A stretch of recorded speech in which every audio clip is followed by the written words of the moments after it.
Buenos días, tardes o noches. ¿Cómo se encuentran? Espero que bien.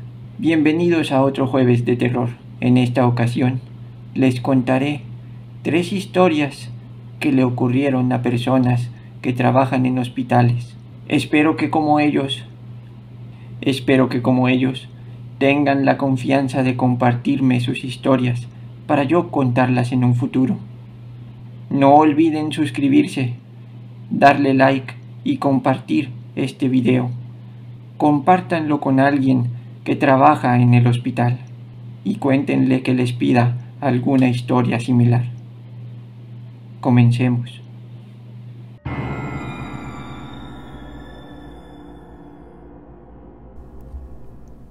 Era una mañana como cualquier otra en el hospital.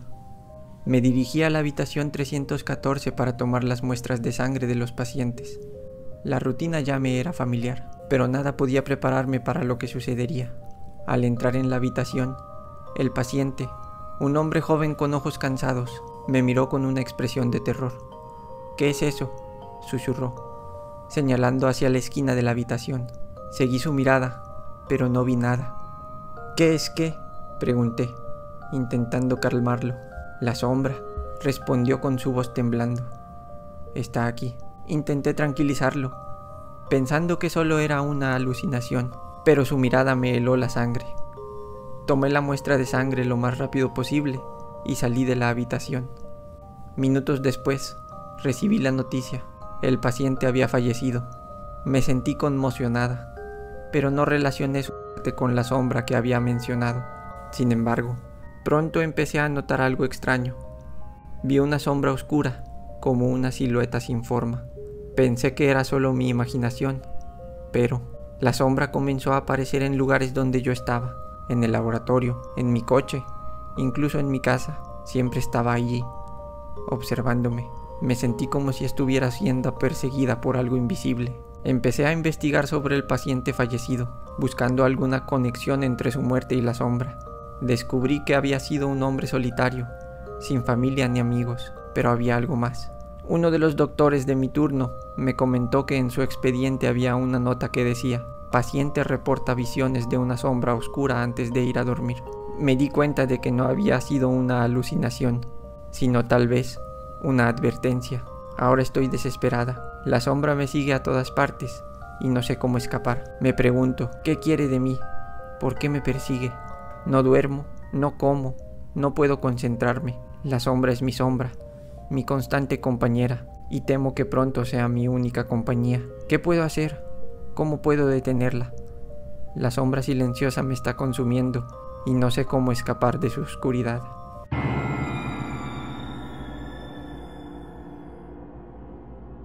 Acababa de empezar mi trabajo como químico en el Hospital General. Estaba emocionado por trabajar en uno de los mejores hospitales de la ciudad. Mi primer día transcurrió sin incidentes, hasta que atendí a un paciente joven en la sala de emergencias. El hombre tenía ojos apesadumbrados y una sonrisa triste. Le tomé la muestra de sangre y le realicé un examen rutinario. No había nada fuera de lo común. Sin embargo, cuando le pregunté su nombre y fecha de nacimiento, me dio una respuesta que me resultó un tanto extraña. «Me llamo Eduardo», dijo. «Nací el 12 de febrero de 1932. Al día siguiente, mientras revisaba los resultados de las pruebas, descubrí algo inquietante. Pregunté por el historial médico de Eduardo, pero no encontré nada. Pensé que podría ser un error, pero al preguntar a mis compañeros sobre Eduardo, sus expresiones cambiaron. «¿Te refieres al paciente eterno?», preguntó uno de ellos. «¿Qué significa eso?», le pregunté. «Eduardo es un paciente que ha estado aquí durante décadas», explicó otro compañero. «Siempre viene solo, siempre en la sala de urgencias y siempre con la misma historia». Me contaron historias de cómo Eduardo había fallecido en ese mismo hospital en 1998, bajo misteriosas circunstancias. Algunos decían que había sido por negligencia médica, otros que había sido un vil acto. No podía creerlo. ¿Cómo podía un hombre muerto hace décadas estar sentado en el área del laboratorio?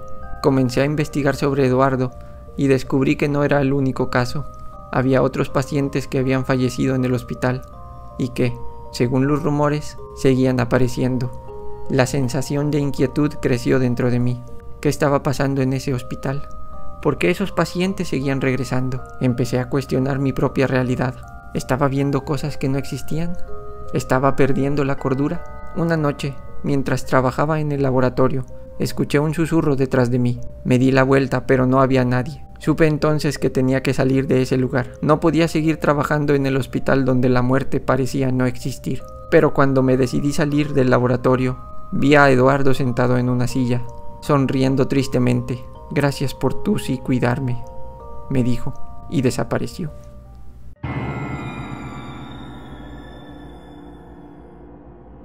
Recuerdo la noche como si fuera ayer. Estaba trabajando en el laboratorio de química, solo, en el turno de la noche. La oscuridad exterior parecía filtrarse a través de las ventanas, como si intentara alcanzarme. Mi tarea era analizar muestras de sangre y tejidos para un caso de un supuesto homicidio. Nada fuera de lo común en el área de mi trabajo. Mientras trabajaba, saqué una fotografía de la víctima, una mujer joven con ojos tristes. No sé por qué lo hice. Quizás para recordar la gravedad de mi trabajo. La imagen se quedó en mi mente, pero no pensé que sería el inicio de una pesadilla. Al día siguiente, al regresar al laboratorio, empecé a notar cosas extrañas, instrumentos desaparecidos, muestras cambiadas de lugar y un fuerte olor a descomposición que parecía venir de ninguna parte. Pensé que solo era mi imaginación, pero una noche mientras estaba analizando una muestra, escuché un susurro detrás de mí. ¿Qué haces con mi foto? La voz era baja, rasposa y parecía venir de la oscuridad misma. Me di la vuelta, pero no había nadie. El susurro se repitió, esta vez más fuerte. ¿Qué haces con mi foto? Comencé a sentir un miedo creciente.